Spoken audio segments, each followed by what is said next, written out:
Bonjour, bienvenue à la Bible au quotidien, la page Facebook de ceux qui aiment la Bible, la parole de Dieu, et qui désirent la mettre en pratique.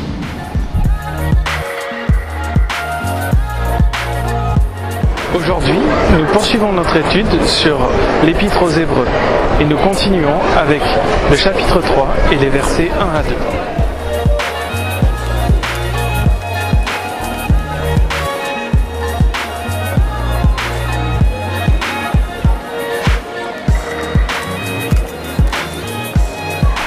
De l'étude aujourd'hui s'intitule « À double sens ».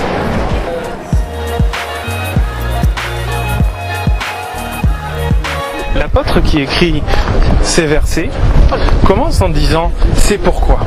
C'est pourquoi nous annonce que c'est lié au verset qui précède. Et il est important que nous comprenions ce que les versets qui précèdent nous disent. C'est pourquoi nous nous apparentons à lui. Parce que nous nous sommes d'abord apparentés à lui, alors il s'apparente à nous. Parce que Jésus est mort pour nous, parce qu'il a vécu comme un homme, parce qu'il s'est fait homme, parce qu'il a vécu pour nous, alors nous sommes appelés à prêter attention au début de ce 3e chapitre.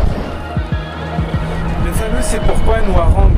Ça me rappelle l'école, lorsque j'écoutais un cours et qu'au bout d'un moment, à force d'écouter, je m'endormais, je me dissipais ou que je commençais à parler avec un camarade et que les choses devenaient dures et que j'avais du mal à comprendre ce que le professeur disait, alors qu'il disait pourtant quelque chose d'important, quelque chose qui pourrait éventuellement un jour me servir à mieux comprendre, me servir à passer les examens, me servir à réussir mes études.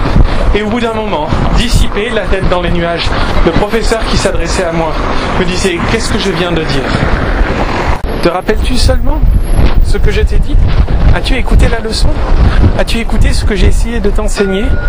C'est pourquoi nous ramène aux 2 chapitres précédents qui viennent de passer. 2 chapitres pendant lesquels l'apôtre, écrivain de cette épître, nous a expliqué que Jésus était supérieur aux prophètes dans les 4 premiers versets du chapitre 1 et qu'ensuite il a passé plus d'un chapitre et demi à nous expliquer que Jésus est aussi supérieur aux anges.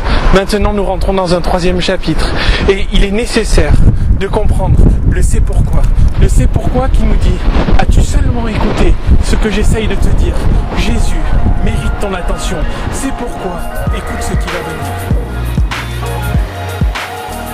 Ce changement de décor. Pourquoi aujourd'hui changer et sortir de mon salon, de ma cuisine, de mon appartement et arriver dans la rue ?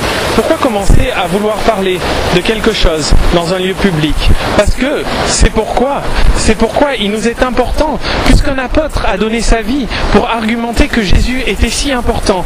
Pourquoi ne passerions-nous pas non plus du temps à aller vers les autres ? Je vous invite à comprendre ça dans la suite.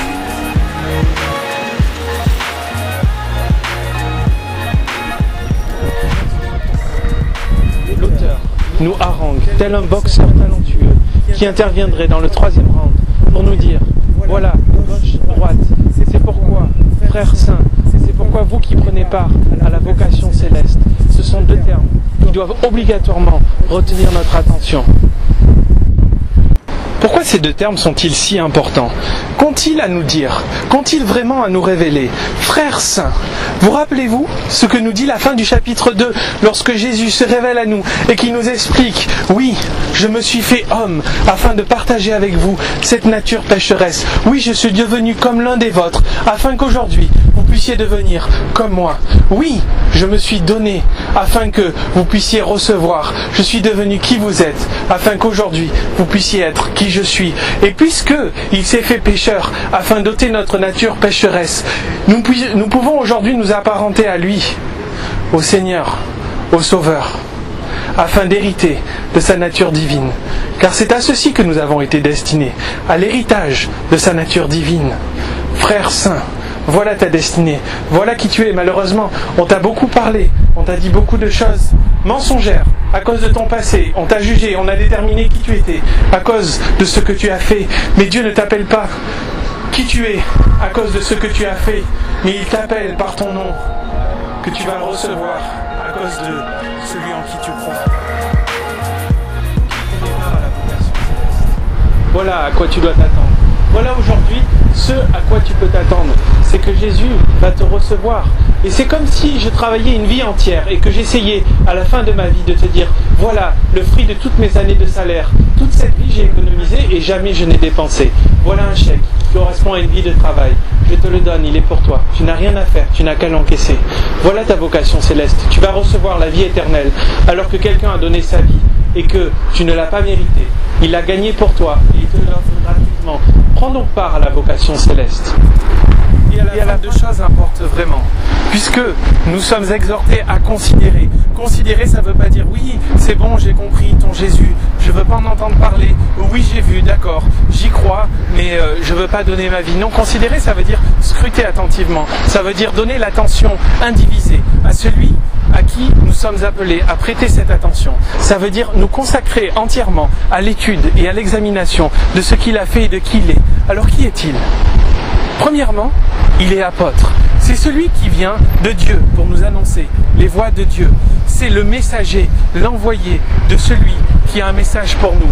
Comment pourrions-nous rejeter un tel messager ? Comment pourrions-nous rejeter une telle personne qui est venue alors qu'elle aurait pu rester dans son confort céleste ? Et la deuxième chose, c'est qu'il est souverain sacrificateur. Le souverain sacrificateur, c'est celui qui va vers Dieu à l'égard des hommes. C'est celui qui est responsable et redevable à Dieu à cause des choses que les hommes ont fait et qui va tenter d'apaiser sa colère. Et c'est le seul qui est en mesure de le faire. N'importe qui pourrait prendre la place de Jésus à une seule condition, qu'il soit capable de donner sa vie sans avoir péché et ensuite de la reprendre. Considère ce que Jésus a fait pour toi. Plus jamais ta relation ne sera la même si tu prends en considération le fait qu'il est envoyé de Dieu pour te parler et qu'il va vers Dieu pour demander ton pardon et apaiser sa colère. Sois béni aujourd'hui, je prie que cette étude t'encourage. Je prie qu'elle t'encourage aussi à aller dans la rue